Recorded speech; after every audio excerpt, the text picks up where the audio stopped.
Bonjour et bienvenue pour ce rendez-vous hebdomadaire de décryptage économique et géopolitique en mode affranchi.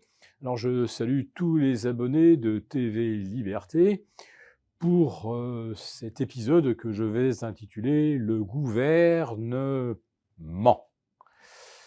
Oui, c'est assez difficile de garder son calme et son sang-froid après les discours successifs de Gabriel Attal et de Stéphane Séjourné, le ministre étranger aux Affaires, avec le passage en force d'un texte qui donne les pleins pouvoirs au président pour mener la France sur un terrain dangereux, plus qu'aventureux, et on voit bien qu'il n'y a en France plus aucun contre-pouvoir. Au pire, nous avons des formations politiques complices, ou alors de l'abstentionnisme qui revient quelque part à donner un blanc-seing au gouvernement et à l'Élysée. Alors, ça pourrait être très inquiétant parce que on est abreuvé de mensonges, hein, comme par exemple si Poutine triomphait en Ukraine, ce qu'il n'a pas déjà fait, naturellement, ça, d'un coup, ça pourrait faire flamber l'énergie, alors qu'on sait tous que ce qui a fait exploser la, le prix du kilowatt payé par les particuliers et les PME depuis 4 ans, c'est pas la guerre en Ukraine qui a commencé il y a 2 ans, non, c'est la tarification scélérate de l'Arenh qui fait que désormais la référence n'est plus le kilowatt produit au nucléaire, mais au gaz. Et la flambée de l'énergie, elle avait commencé pratiquement 18 mois avant la guerre en Ukraine. Mais ça, c'est pas grave. S'il y a des gens pour le gober, pourquoi pas. On nous apprend également que le prix de la nourriture risque de flamber, alors que, en grande partie, la hausse des coûts des céréales, c'est lié au fait que nous n'avons plus d'engrais à bas coût. Tout simplement parce qu'on ne sait plus le produire à des tarifs concurrentiels à base de gaz.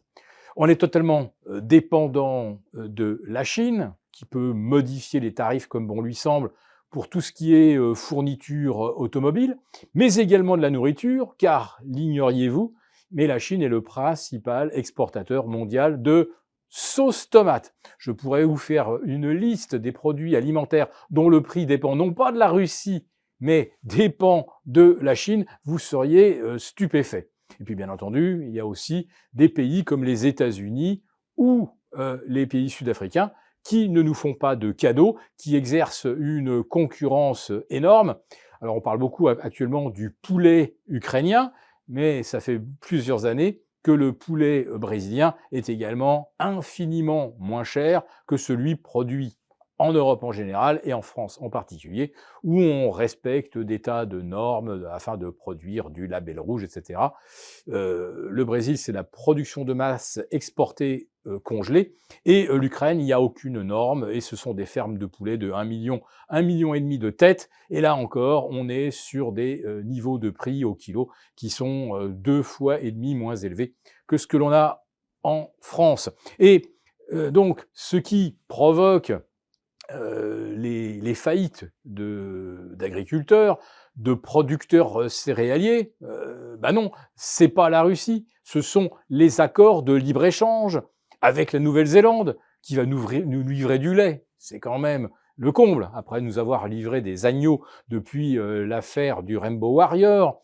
On a également l'Australie qui pourrait nous livrer du lait. Enfin, je pourrais multiplier les exemples. La Russie n'y est strictement pour rien. Et ce sont effectivement les principes qui, aujourd'hui, sont en vigueur à Bruxelles, qui font que le libéralisme et le libre-échange sont placés au-dessus de tout.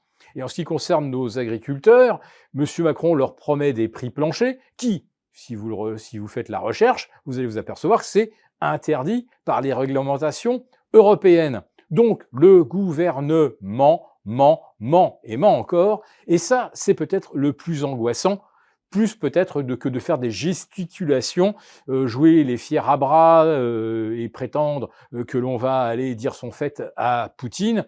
Tout ça pour détourner notre attention de nos déficits qui se creusent, des objectifs gouvernementaux qui ne seront pas réalisés, de la croissance qui sera de 0,7 au lieu de 1,04, etc., etc. Non, ce qui est inquiétant, c'est que on a un gouvernement qui ment, et quand on s'enferre dans le mensonge, on finit par perdre totalement le contact avec la réalité. Alors, j'essaie de me rassurer avec les marchés qui, eux, ont l'air effectivement de considérer que tout ce qui vient du gouvernement français, ça doit être pris au second ou au troisième degré. Et les marchés battent record sur record, comme si le contexte géopolitique n'existait pas, comme s'il n'y avait pas de risque d'escalade, et si comme le gouvernement français ne mentait que pour essayer de sauver quelques voix auprès de quelques adeptes de la secte qui croient encore n'importe quel mensonge qu'on leur sert. Pour vous remercier de votre fidélité, vous pouvez télécharger gratuitement en cliquant sur le lien ci-dessous mon rapport spécial 3 placements pour sauver votre épargne de l'inflation. Merci et bientôt.